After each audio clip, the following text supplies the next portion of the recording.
پښتونه سیرې شوله من د پښتو وګنډه ای پښتونه سیرې شوله من د پښتو وګنډه ویښ شه په قامي ملت تاریخ په کتاب واړوه او غواړي پښتنو درنه پښتو د ناویتوب جوړه سوال دی د پښتو پښتونه ته پرې جواب واړوه بل یو غزل ده چې ویښ یې شي ضمیر داسې پیغور اولس لګورم چې ویښ یې شي ضمیر داسې پیغور اولس لګورم زنځیر چې د وحدت شي داسې شور اولس لګورم او مخونه کتابونه چې ډیوي ډیوي شي سترګې د مینې نغری د ښکلا کور اولس لګورم او په چل یې پوهه نشول نه یې زده کړه د چل وکړه په چل یې پوهه نشول نه یې زده کړه د چل وکړه حیران یم د دستار خلک به نور اولس لګورم او اخیری شعر درته وایم نو دریابه د سنګرو او د ظلم په ماحول کې دریابه د سنګرو او د ظلم په ماحول کې په خپله خاوره زه د اختیار زور اولس لګورم قدرمنو دا هغه امیر خان دی چا چې د انډیا پلپاین او بیا هغه ملک چې هغه جاپان په کراټو کې چمپیون په دنیا کې یادیږي د هغو نه ګولډ میډل وګټو او دا وخت چې په نړۍ کې کراټو په ترقي یافته ملکونو کې چې کوم جاپان یادیږي او د هغې نه هم د مقابله ګټلې ده نو قدرمنو افسوس په دې دی چې هغه دغه د ایرپورټ نه را روان دی او ایک یوازې را روان دی داسې دی لکه دا چې د یو کلي نه یو خوار غریب یو بېسوکه راوتی او د ده په مقابله کې ارشد رشیدو چې هغه د پنجاب نو د هغه کم استقبال حکومت وکړ او مریم نواز د هغه دپاره د 10 کروڑ روپو ما په خیال چې اعلان هم کړی ده او کم انعامونه کم پروتوکول چې هغه له ورکړلی شو نو دلته کې ماته یوه خبره را یادېږي دو قومي نظریه نو هغه دو قومي نظریه هم دغه شی دی زما په خیال چې دا پښتن دی امیر خان د خیبر پښتونخوا په خاوره د سوات د سیمې دی په سوات کې د مینګوري د امانکوټ دی نو دا پښتن دی د دې راتلو ته ګوره او کوم چې ارشد رشیدو هغه ته ایرپورټ ته کم خلک تلل او پرته پاک استقبال د هغه په حکومتي سطحه باندې شو خو افسوس خبره دا ده چې زه د پنجاب او د پنجابیانو نه زه ګیله نه کوم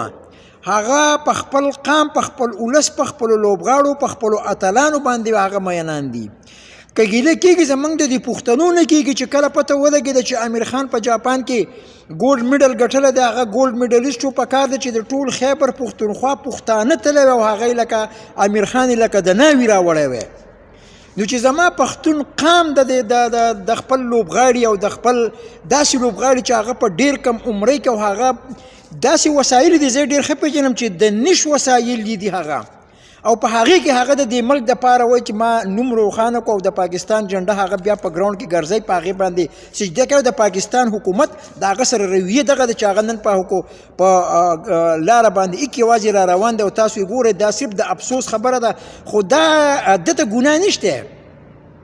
د ده جذبې د ده ولولې د ده پښتونیت د ده غیرت ته سلام کوم ده ته مبارکباد وایم ګناه خو زمونږ د پاکستان دی چې د پاکستان څوک خیر غواړي هغه په پاکستان کې خیر غواړي د پاکستان چې څوک خیر غواړي هغه په پاکستان کې خیر غواړي د پاکستان خیر بټو صاحب غوښتو د هغه حشر کم وشو د پاکستان خیر ډېرې د ته نه یادومه د پاکستان خیر چې و هغه محسن پاکستان ارواخات ډاکټر عبدالقدیر خان غوښتو د هغه حشر پاکستان څه وکړو او بیا د هغې نه را په دې خوا زه به دا ویم چې که څوک مني او که نه خو دا یو حقیقت دی چې عمران خان هم د پاکستان خیر غوښتو د هغه سره پاکستان څه وکړو نو که امیر خان هغه ګولډ میډل وګټو او هغه د پاکستان دپاره هلته کې جنډه لهراوهي او د پاکستان نوم روشن کوي نو امیر خان خو بیا ډېر وروسته د هغو په مقابله کې دا د بېحیسه خلکو ملک دی پاکستان دا ثابته کړه شوه چې پاکستان کې ازادي نشته څوک چې پاکستان آزاد دی چا ویلی دی چې د پاکستان قوم آزاد دی پاکستانی قوم هغه ذهني غلام قوم دی چې دا د جسمانی غلامۍ نه ازادېدل انسان ازادېدل اسان دي د جسمانی غلامۍ نه ازادېدل اسان دي خو د ذهني غلامۍ نه ازادېدل داسې ګران دي لکه د اور نه چې سړی ژوندی وځي پاکستانی قام دی ذهني غلام او پښتانه بیا امین ګنډاپور چې د دې صوبې وزیر اعلی دی یا لکه ته شرمېږې نه شرمېدل یا تا له شرم نه درځي بیا په خصوصي توګه دی چې امانکور ته راتو منګوري ته راتو د پی ټی آی جنډې فضلي حکیمه ته شرمېږې نه تا له حیا نه درځي تا له شرم نه درځي د عمران خان د خپل نوم د خپل مال سیوا کېدو دپاره په سوونو ګاډي بیایي نن چې امیر خان هغه مقابله وګټله ته د ستاسو جنډې د پی ټی آی په هغې کې نیولي ول دا پی ټی آی وال لېږل او پی ټی آی واله د ځان له دا جنډې په خپل سوري ودروي پی ټی آی وال د خپل ټټو په سوري کې پی ټی آی والا دی دا لوبې په قوم باندې نه کوي فضلي حکیم دی دا لوبې نه کوي په کار فضلي حکیم لا و چې په د پسې لاهور ته تللی وی او څنګه چې د خپل نوم نمایش دپاره دا د گفتار غازي فضلي حکیم په شمول د هغه چې څومره ملګري دي چې هغه د عمران خان د جلسې دپاره په سوونو کسان بیایي دا د فضلي حکیم د کلي سړی دی فضلي حکیمه تا کې غیرت نشته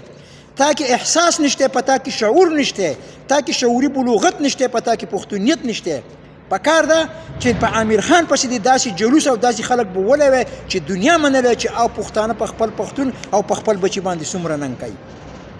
د افسوس خبره د مال نور سره نه راځي زه خو په بهر ملک یم خو که زه په دې پاکستان کې وی که نور مې څه نشو کولی که نه په دغه ورځ به مې د ده په درناوي کې یو بهترینه دستوره جوړه کړې وه نو پښتنو یقین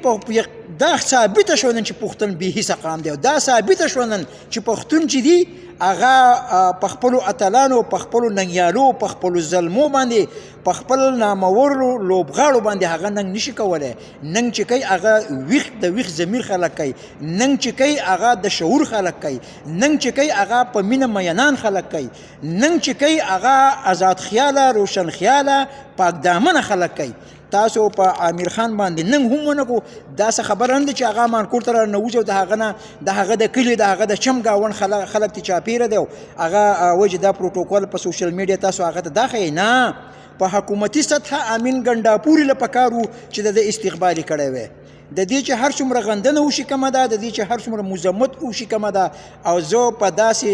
خلکو او په داسې حکومت باندې زه لعنت ویم او هزار بار لعنت شي او امیر خان ته زه سلام کوم امیر خان زمونږ وراره دی زمونږ بچی دی هغه د دې قام بچی دی هغه د پښتنو نوم روښانه کړی او د پاکستان نوم مه روښانه کوه خپلو بچو نوم وګټه د خپل مستقبل سوچ وکړه امیر خانه که په پاکستان په روښانه کېدو پسې وګرځېدې نو دغه د ډاکټر قدیر خان په شانتي بشي دغه د